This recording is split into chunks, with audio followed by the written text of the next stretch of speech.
No vídeo anterior, nós falamos sobre a Revolução Russa. Agora, nesse vídeo, vamos abordar o tema dos soviets, que é a palavra russa para conselhos operários.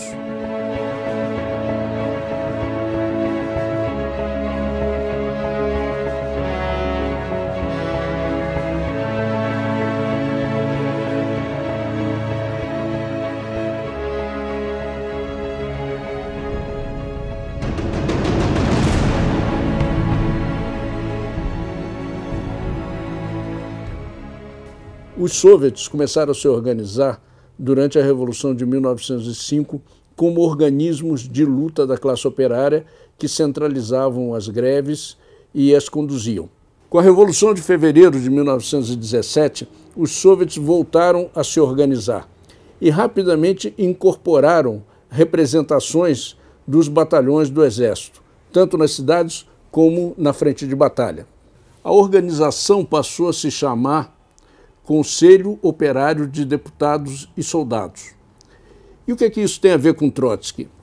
Tem muito a ver porque Trotsky presidiu o primeiro Soviet em 1905 e voltou a presidir o Soviet de Petrogrado um pouco antes da Revolução de Outubro. Entre fevereiro e outubro de 1917, os soviets, além de órgãos de luta, começaram a assumir tarefas que os governos provisórios e o Estado não conseguiam resolver, tais como o abastecimento de alimentos e de combustível nas cidades. Na verdade, aqui começou a se constituir um duplo poder.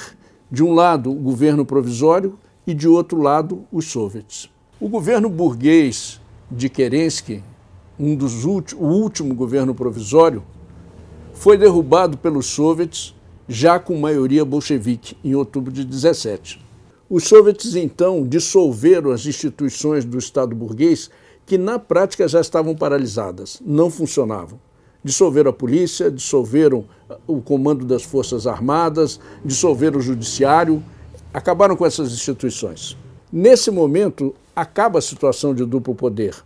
O poder burguês é destruído e vencido e assume um novo poder, o poder dos operários, soldados e camponeses, representado pelos soviets.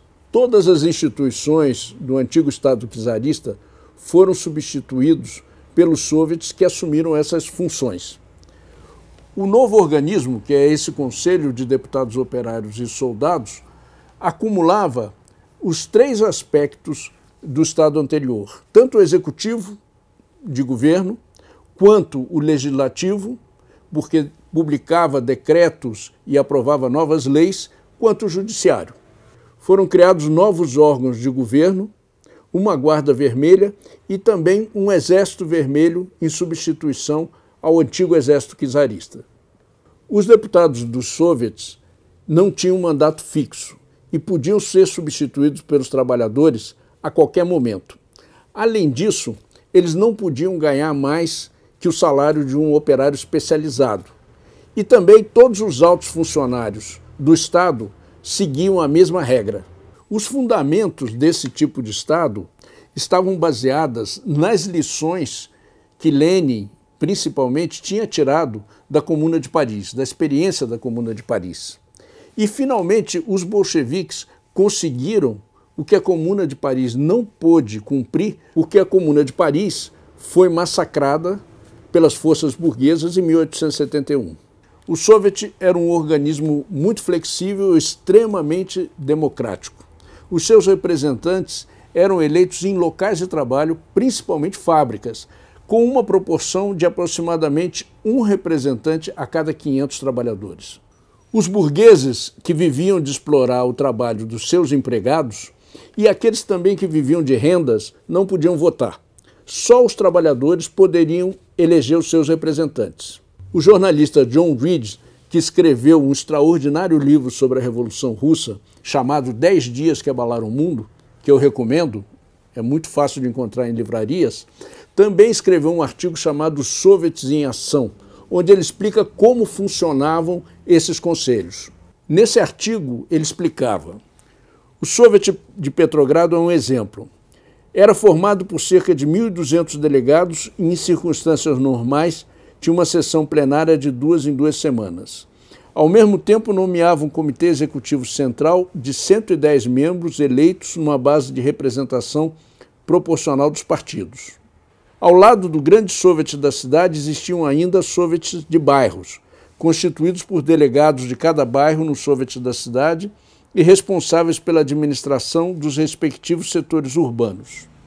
Então, nós podemos ver que o soviet de Petrogrado tomava tarefas de governo a partir desse comitê executivo central e cada soviet de bairro também administrava a sua respectiva circunscrição. John Reed explica com mais detalhe como era a representação dentro dos soviets. Ele diz: a eleição dos delegados era baseada na representação proporcional, o que quer dizer que os partidos políticos eram representados proporcionalmente ao número de votantes da cidade, de tal maneira que se vota num partido e num programa político, e não na pessoa dos candidatos.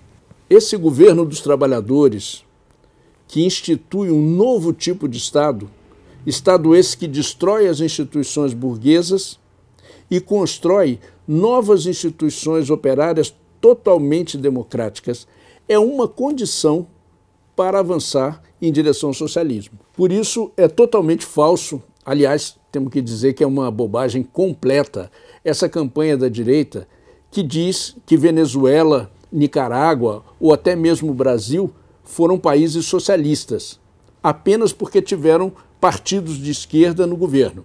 Nem esses partidos que se dizem de esquerda defendem mais o socialismo e nem esses países foram socialistas em algum momento.